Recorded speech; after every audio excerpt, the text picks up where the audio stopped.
When the credits roll on a modern AAA game, what is the first feeling you get? For me lately, it's relief. I put the controller down, let out a deep breath and think it's finally over. I open my PC's storage, uninstall the game to free up 150 gigabytes, and I know deep down that I will probably never ever play it again. But then I look at the icons on my desktop.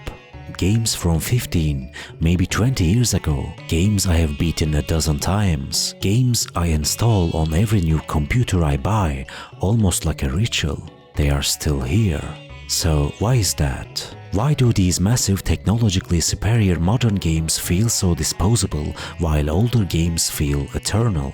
For instance, how many times have you beaten Cyberpunk? I only finished it once and I never had the urge to go back and play it again. But if you ask me how many times I have beaten GTA Vice City, I honestly couldn't count. Back then, finishing a game didn't seem to mean you stopped playing it. It can't be just me who feels this way, right? I remember playing through Call of Duty 2's story campaign over and over without ever getting bored. Or Half-Life, for example. It feels like an entire era of my life was spent playing nothing but Half-Life. My friends were the same way too. I had a friend who played nothing but Devil May Cry for 6 straight months. So why was it like this? Why did we play older games over and over again? Why do modern games struggle with replayability? Some people might say we didn't have many other options back then. Hundreds of new games weren't coming out every day like they do now, and accessing games wasn't as easy. That's why we played the games we had on repeat. But I don't think that's entirely true. Because even though I have those options now, I can still replay those old games effortlessly. GTA Vice City, Max Payne, Diablo.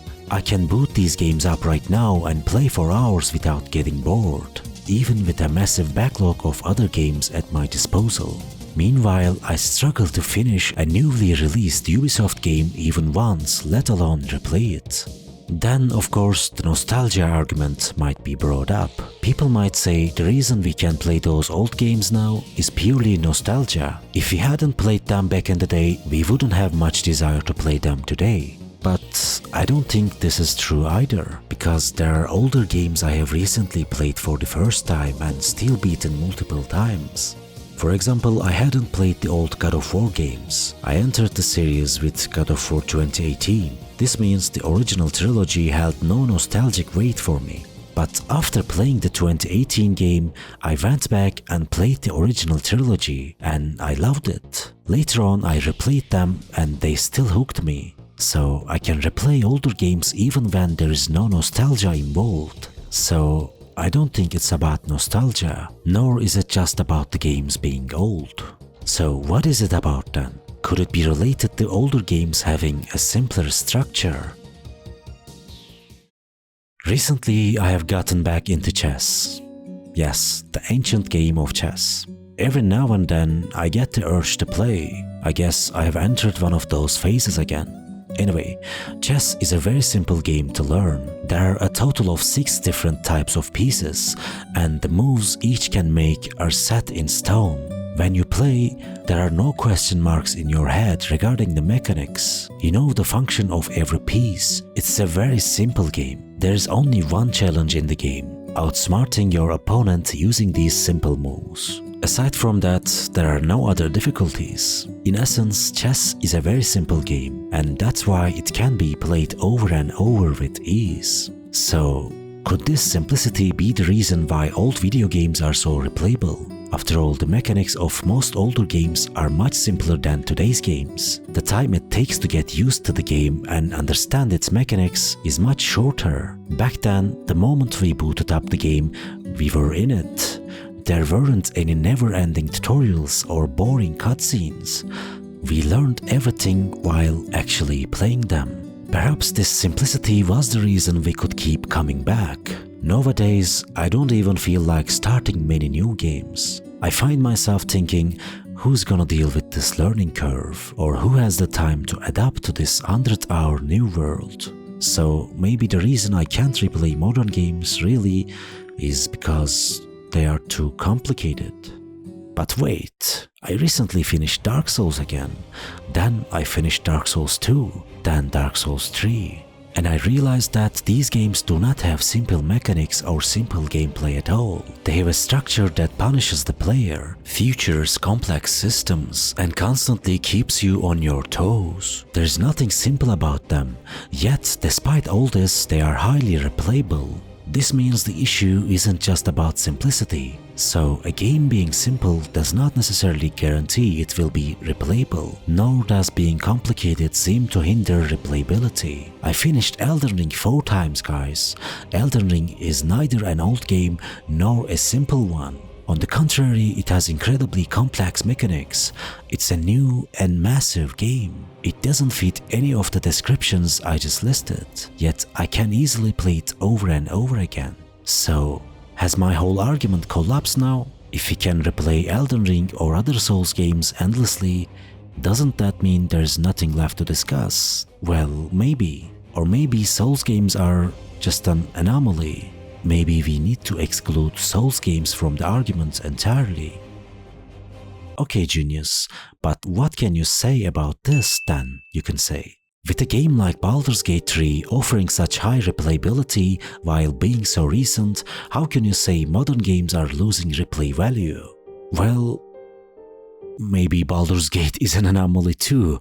Look, both Elden Ring and Baldur's Gate might be recent games, but they are not modern games. Elden Ring is still essentially Dark Souls. Even though they perfected the gameplay, at its core Elden Ring's design philosophy is not modern.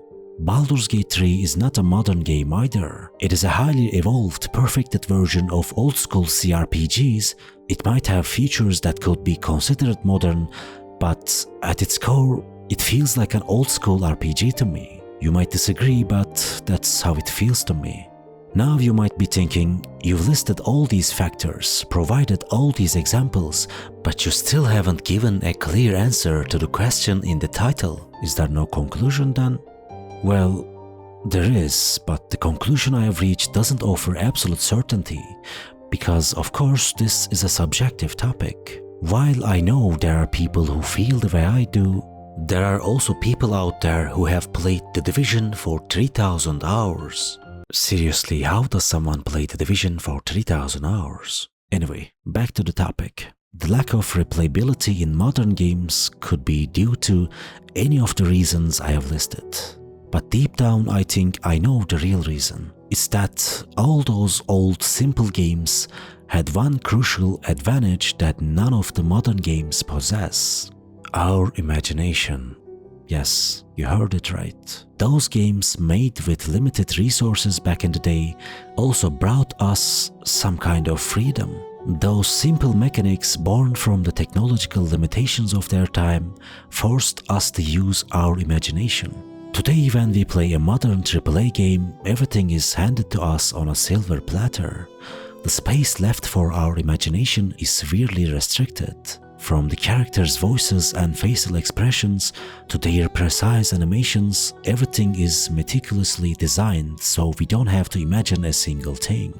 Because these worlds are so rigid, leaving no room to imagine anything beyond what is explicitly shown, inhabiting modern games has become a highly monotonous experience. So, consequently, these games offer us a scheduled chore list to complete rather than a playground to live in. Everything is uniformly shallow and devoid of originality. That is exactly why when the credits roll on those massive modern games, the feeling I get isn't accomplishment or satisfaction, but simply relief. And that is also why those 15-year-old pixelated icons on my desktop, the ones that actually make me feel like I am playing a game, letting me fill in the gaps with my own imagination, deserve to stay there forever.